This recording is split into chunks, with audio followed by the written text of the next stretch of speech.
Hey everybody, Josh here for Whiskey Wednesday for Argonaut Wine and Liquor. Today I'm joined by Rachel from Breakthrough. We are going to talk about some awesome tequilas. They've won some amazing awards around the world actually recently. But before we do, I want to jump into a few things we got going on here at Argonaut in the next week or so. So first, obviously, is the Whiskey Wheel. We've had a lot of questions about how exactly this is going to work. So as you can see, we changed up kind of what we're doing here. All the bottles will be broken down into tiers. You know, like we've said on a couple previous videos, Unicorn will be the top tier. That'll be your Pappy Van Winkle, your Buffalo Trace Antique Collection, things like that. But if you land on that, you will also get to pick anything else from any tier below that, right? So you land on this, it's basically a wild card. You get run of any of the tables, one bottle, right? Next tier will be Diamond. That'll be if you think about things like Old Fitzgerald, Parker's Heritage, things like that. You know, that'll be, you can pick anything from the Diamond tier, the Gold tier, the Silver tier. Say you're just looking for a bottle of Blanton's, the Silver tier, but just not from the Unicorn tier, right? So that's kind of how it's going to work. We'll have several hundred bottles available. People have been asking about times to get in line. Look, the wheel is random, right? So most of the lines should have a similar chance of getting some of the same things. The only reason really to get there early is if you want to get back in line to go again. And like I said, we are raising money for charity. Every bottle, there will be a $10 donation attached to it going to the Food Bank of the Rockies. So we'll allow you to keep spinning until we run out of bottles. So that's kind of what's going on with the wheel. It's December 14th, starting at 8 a.m., bright and early, but we will see you guys there. And with that, let's jump into Don Fulano. All right, so today we're doing tequila on Whiskey Wednesday. Don Fulano has been around as growers first since 140 years ago, so the late 1800s.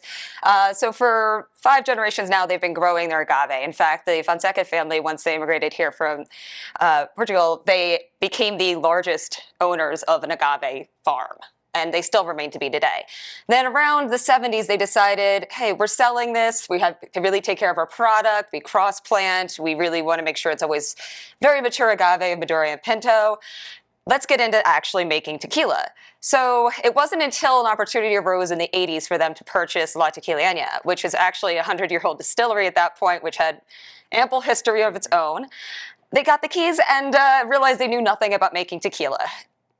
I mean, it's pretty obvious to say that none of their neighbors really wanted to help them learn. So Enrique went to France and he really found like this beauty in using wine and the spirits crafting, and then went to Scotland and just kind of picked up different things from everywhere, from the importance of barrels, maturation, all of it. So now we have this amazing product, the Blanco, which we're not talking about today, but that did just win Whiskey Advocate's Spirit of the Year. And that is the base spirit for both the Reposado and the Añejo. So we're going to start with the Reposado. Yeah.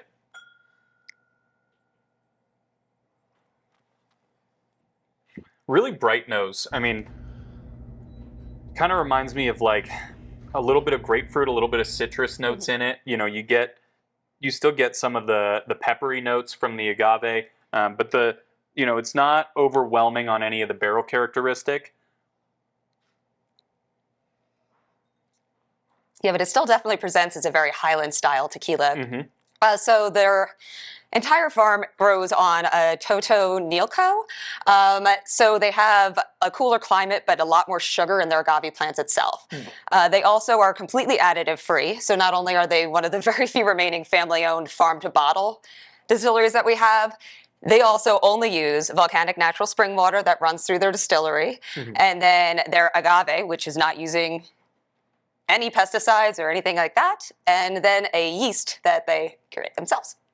Yeah, and I mean, the palate on this, on Whiskey Wednesday we say a lot, we like tequila that tastes like tequila, right? It's not over messed with or anything like that. This is definitely that, right? So the Reposado, there's a little bit of the barrel characteristic. You get a tiny, just kind of hint of vanilla on the back end, but for the most part, the biggest notes there are really the pepper from the agave, kind of like a green pepper, a little bit of spice to it, but also just a hint of sweetness, but not going to be like that overwhelming, like whoa, why is this a caramel vanilla bomb type deal, right? No, and that's because they actually don't use bourbon barrels. So through his travels in France, he made some relationships. So they only use limousine wine barrels from, Burgundy, Loire. And so that's why it's got a softer flavor. You might notice it has a lighter color as well. It still spends 8 to 11 months in the barrel, but it looks very light. And that's why you're not getting a lot of those, more traditional, even when you get to the añejos, that scotchy feel from spending a lot of times in an old bourbon barrel.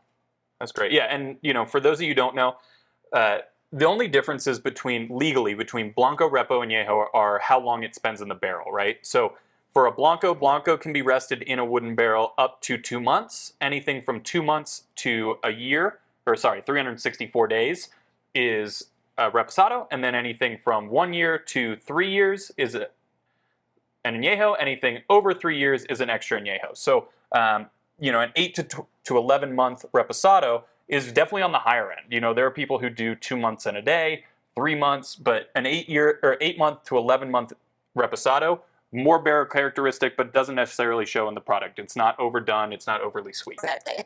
It almost gives it just like a hit of a nutty flavor, in my opinion. Definitely. All right, so moving on to the Añejo. While we're talking about aging, this is rested for a minimum of 30 months. Oh, wow. So sometimes they go to that full 3-year mark, but just like that's a minimum for them as well. They also use an autoclave, and they actually made themselves a screw press. So that's how they're extracting the juice with it, which is really cool to look at if you ever want to go and look more into it. It's really fascinating that they were that creative in building it.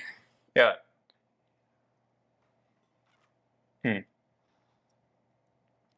And then, so it's really interesting on this one. You start to get a lot more of that barrel characteristic, but not like a artificial vanilla sweetness. I mean, it's really just a great complement to the tequila itself.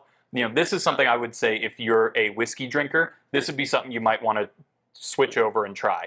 A 3-year añejo, or almost 3 year, 30 month to 36 month añejo, that's, again, on the higher end. They definitely spend more time in the barrel. You can tell, obviously, in the color, but in the flavor as well. Yeah, I even get like dark chocolate nibs.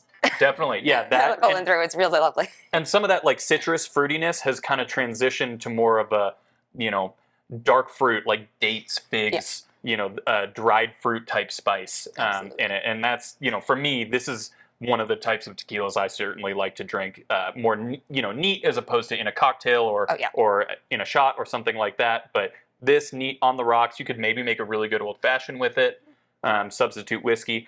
Yep. Some really good options with the añejo. Yeah, and I definitely, my favorite part about it is because it's, again, not using bourbon barrels, I don't get any of that smoky feeling that sometimes comes from older añejos. So it's just really easy drinking. Yeah, absolutely. Right. We're going to finish off with the Fuerte. So they, as far as the other two, and including the Blanco, they are all distilled in copper pots with about 20% in a coffee still, whereas this is completely 100% done in a copper pot. Still. So it's coming right off the still, and basically it matures for about 6 months in stainless before being bottled. Oh, cool. So it's like incredibly soft for the proof on it. Yeah, exactly. Still strength is actually kind of a growing trend in tequila, right? I mean, I know some really smaller family-owned producers, kind of like Arete, do Dulce Vida has a whole line of 100 proof, but it's around 100 proof is generally what tequila will come off the still at. Generally, tequila makers will add a little bit of water to get it down to 80 proof. So this is just exactly kind of like, White Dog whiskey. This is what's coming directly off the still. And the nose, I mean, super citrusy, super peppery, no caramel, no vanilla. Obviously there's no barrel characteristic. It's directly off the still. But those are the two biggest to me. Just super peppery and super citrus forward.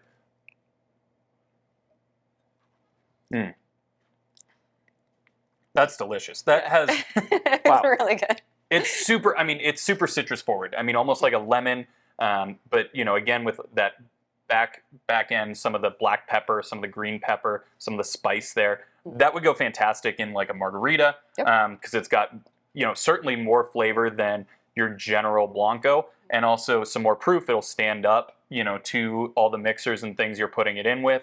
That would make a fantastic margarita. Be a little dangerous for shots for me. I don't think I would do it that way, but I would also do this neat on a rock, anything like that. Absolutely, and I'm even getting some tropical fruit notes, almost like warm pineapple when it's like fresh off the grill. Definitely. It's just it's really cool to have something that has that higher proof still have such a complexity of flavor. Mm-hmm. So, and just a final note as far as where we're talking about awards, the Fulano Fuerte actually did just win at the San Francisco Spirits Competition, the world's best tequila. So we also have that to say for it as well. So if you're looking for a cool bottle to bring home, share with your friends and family for the holidays, that's a pretty big award. So. Yeah, and the whole Don Fulano line, including their extra añejo, which we don't have here, is available at Argonaut. So definitely something awesome to come on down to try.